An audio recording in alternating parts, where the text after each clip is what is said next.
Imagínense un derrame tóxico masivo, cientos de personas afectadas, y en medio de todo, un laberinto legal tan complejo que obligó a las más altas esferas judiciales del Perú a chocar entre sí. De locos. Bueno, hoy vamos a desentrañar el primer pleno casatorio civil.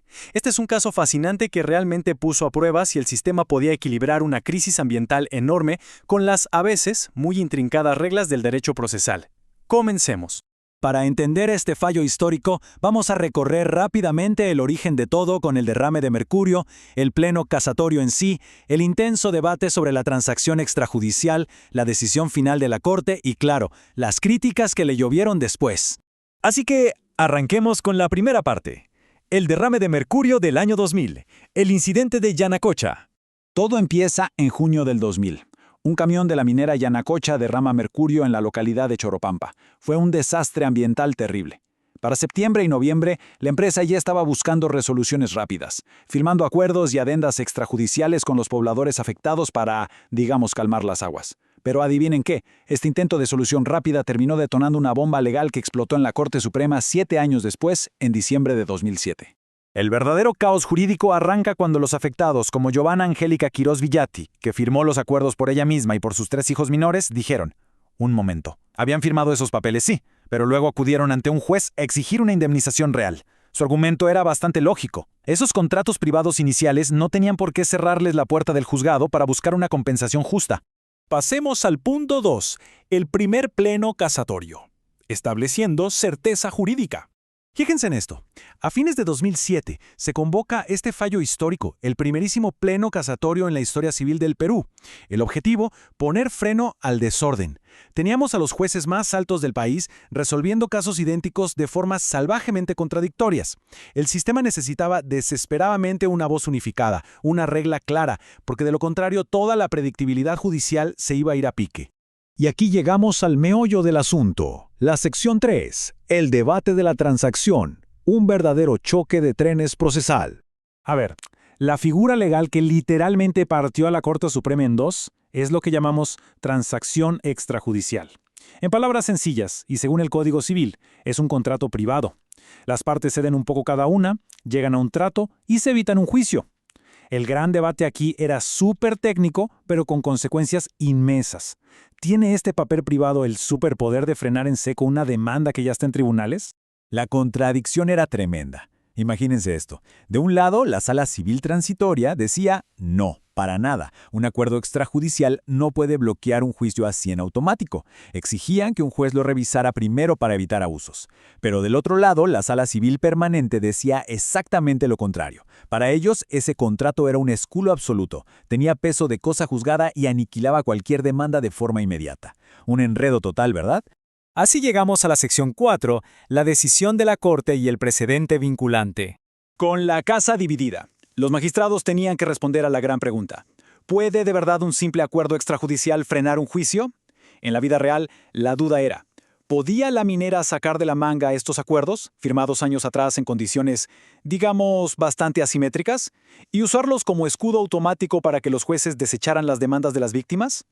Bueno, la mayoría de la Corte tomó una decisión clarísima, apostando fuertemente por la economía procesal para descongestionar el sistema. Fijaron 3 reglas, 3 precedentes inamovibles. 1. Las transacciones extrajudiciales sí operan como una excepción válida para cerrar un juicio en automático. 2. Dieron por buenos los acuerdos que involucraban a menores incluso si el juez los aprobó mucho después. Y 3. Marcaron reglas súper estrictas sobre quién tiene realmente el poder para demandar por daño ambiental.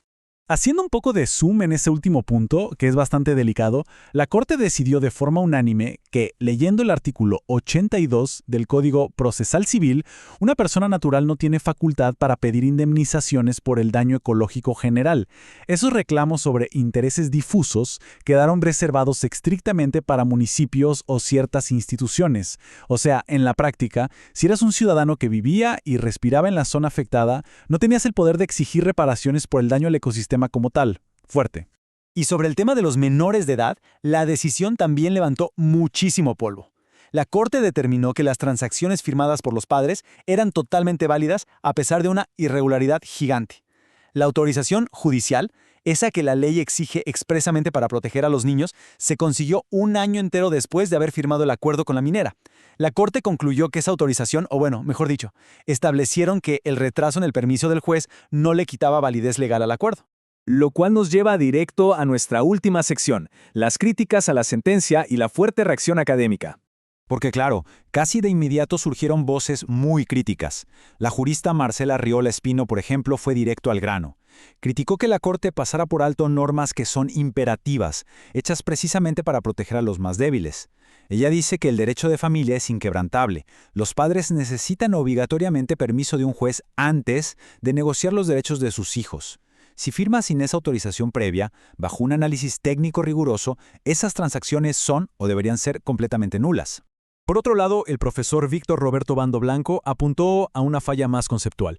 Él nos advierte que decir que un contrato privado tiene autoridad de cosa juzgada es usar una metáfora legal muy antigua y bastante engañosa.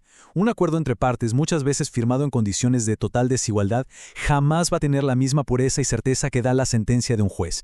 Así que igualar un contrato privado a una sentencia judicial firme, eso desvirtúa la esencia de la ley. Entonces, si juntamos las piezas del panorama académico, nos topamos con una advertencia seria. Los expertos alertan que esta sentencia, en su afán de limpiar el papeleo y darle eficiencia a un sistema colapsado, terminó sacrificando el rigor de las protecciones formales. Y el riesgo aquí es grandísimo. Dejas desprotegidos a los más vulnerables frente a corporaciones enormes, en negociaciones donde el poder está, sin duda alguna, severamente desequilibrado.